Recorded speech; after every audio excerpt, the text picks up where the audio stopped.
अस्सलाम वालेकुम। कुछ दिन पहले मैं एक दोस्त की वॉल पर एक स्टोरी सुन रहा था। वो जो खुद सुना रहे थे वो कहते एक सच्चा वाक़या है जो उनके दोस्त के साथ पेश आया। कहते कि एक दिन मेरे दोस्त ने बताया कि वो एक फ़र्नीचर की दुकान पे गया, कुछ उन्होंने लेना था। तो वहाँ पर उनको एक सोफ़ा बड़ा ही पसंद आया। तो वहाँ पर उनको जब पसंद आया तो उन्होंने उसकी पिक्चर लेने की कोशिश की कि चलो ये वाला सोफ़ा, ये डिज़ाइन घर में दिखा दूँगा, अगर पसंद आ गया तो ले जाएँगे। पिक्चर लेने लगा तो दुकान के मालिक ने रोक दिया कि ये पिक्चर आप नहीं ले सकते क्योंकि हमारा डिज़ाइन चोरी हो सकता है। बड़ा हैरान हुआ। फिर वो अगली दुकान पे गया, इसी तरह से एक दो दुकानों पे गया तो इसी तरह से उसको रोक दिया गया कि आप पिक्चर नहीं ले सकते, हमारा डिज़ाइन चोरी हो जाएगा। कहता कि कुछ दिन बाद हमारे गेस्ट आए दूसरे किसी मुल्क से, तो मैं उनके लिए अपने इलाके की एक जो सौगात थी बर्फ़ी वो ले गया।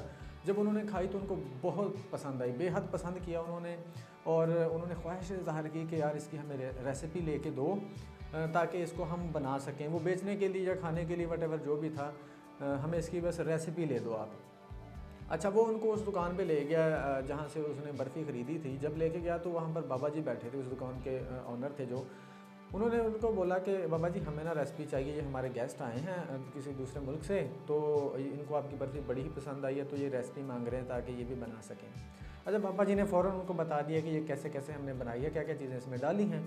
तो वो जो बंदा यहाँ का मुकामी था जिसको सोफ़े की पिक्चर नहीं लेने दी गई थी, वो बहुत ही हैरान होता है कि यार एक ये बाबा जी हैं, एक वो बंदे थे जिन्होंने मुझे पिक्चर नहीं लेने दी कि मेरा डिज़ाइन ना चोरी हो जाए। ये अपना पूरे का पूरा राज दे रहे हैं, पूरे का पूरा कारोबार अपना दे रहे हैं एक तरह से रेसिपी की सूरत में। तो वो बड़ा हैरान हुआ। उन्होंने पूछा, बाबा जी ये आपने अपना राज क्यों बता दिया, हमें अपनी रेसिपी दे दी है, तो आपको ज़रा भी नहीं है इस चीज़ का कि अगर आपने रेसिपी बता दी तो दूसरे भी लोग शुरू कर देंगे। तो वो उन्होंने बड़ी ही खूबसूरत बात की कि बेटा आप सब चीज़ें तो ले लोगे इस हिसाब से जो मैंने आपको बता दी हैं, लेकिन मेरा नसीब कहाँ से लेके आओगे। बड़ी ही प्यारी बात की कि मेरा नसीब आप कहाँ से लेके आओगे, ये सारी चीज़ों तो ले जाओगे। तो बात करने का मकसद ये कि जब आप किसी की हेल्प करने लगें या आपसे कोई हेल्प मांगे तो ये ना सोचा करें कि मेरी चीज़ में कमी हो जाएगी, मेरी इनकम में कमी हो जाएगी, मेरी बरकत में कमी हो जाएगी। ऐसा नहीं होता। आपका नसीब आपको ही मिलता है, अगले का नसीब अगले को मिलता है। इसमें डिफरेंस कहाँ पे आता है? डिफरेंस यहाँ पे आएगा कि अगर आप उसकी सच्चे दिल से हेल्प कर देते हो तो आपका नसीब बढ़ जाता है, डबल हो जाता है, उसमें बरकत आ जाती है।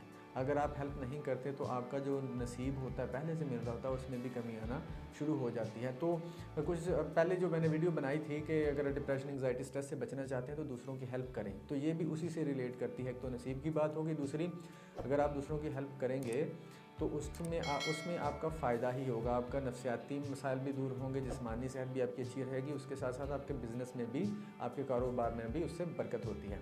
तो उम्मीद करता हूँ इस छोटी सी स्टोरी से आपको ज़रूर कुछ ना कुछ सीखने को मिला होगा। अपना फीडबैक कमेंट बॉक्स में आप दे सकते हैं। Thank you so much.